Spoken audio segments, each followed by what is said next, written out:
The Theater of War, a Machiavellian dissection of the Iran-Israel illusion and the global power game.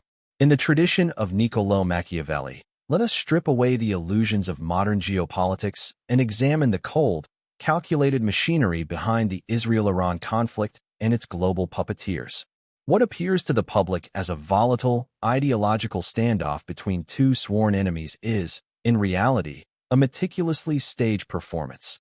A geopolitical opera designed to justify militarization, secure resources, and manipulate global populations into financing endless war. The illusion of conflict. Netanyahu's frequent denunciations of Iran play well for Western headlines, just as Iran's death to Israel chants stoke nationalistic pride among its base. But this is not a genuine enmity. It is a scripted rivalry, where each side plays its part to maintain the illusion of conflict. Israel, for example, has a well-integrated Iranian Jewish community that has thrived for decades within Iran's borders. This rarely discussed fact undermines the official narrative of absolute hostility. The supposed attacks, Israeli airstrikes on Iranian positions in Syria, or drone strikes blamed on Mossad, are largely performative, orchestrated with the silent consent of all major players, including Russia and the United States. In fact, Russia has often turned a blind eye to Israeli strikes, even when they occur in regions where Russian military presence is strong. Why? Because the war is not real, it's a spectacle, a cabal above nations. As I've always maintained, the United States, Russia, and China are not sovereign adversaries at the highest level. They are managed by the same supranational cabal that controls central banks, global media, military alliances, and resource flows. This cabal, often operating through elite banking dynasties like the Rothschilds, who own the City of London and exert vast influence over the Bank of England, the European Central Bank, and the Federal Reserve, ensures that certain geopolitical lines are never crossed. Ask yourself, have you ever seen Russia or China attack Israel? Despite decades of proxy wars, espionage, and rhetoric, Israel remains mysteriously untouched by these supposed global adversaries. This is not an accident. Israel is a protected asset, a linchpin in the strategic architecture of global control. The supposed Iran-Russia-China alliance is, likewise, a mirage. These nations posture for the public while coordinating behind closed doors with their supposed enemies. When the U.S. or Israel carries out an airstrike in Syria, it often happens with Moscow's silent approval. These bombings are not acts of war.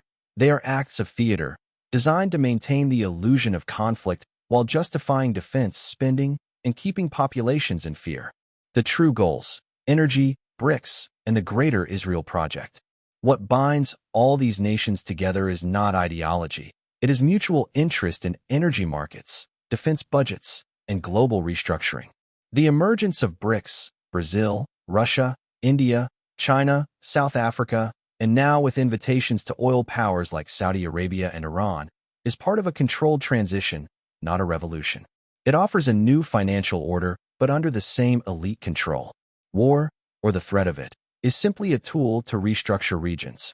The Greater Middle East Project, a U.S. neoconservative vision once championed by figures like Dick Cheney and Paul Wolfowitz, is in truth the Greater Israel Project, the expansionist plan laid out by Theodore Herzl and later reiterated by Zionist strategists like Oded Yinon. The goal?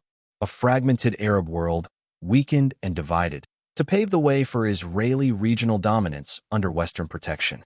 The real targets in this game are Iraq, Syria, Lebanon, and Iran, not to destroy them outright, but to destabilize them just enough to prevent strong, independent blocs from forming.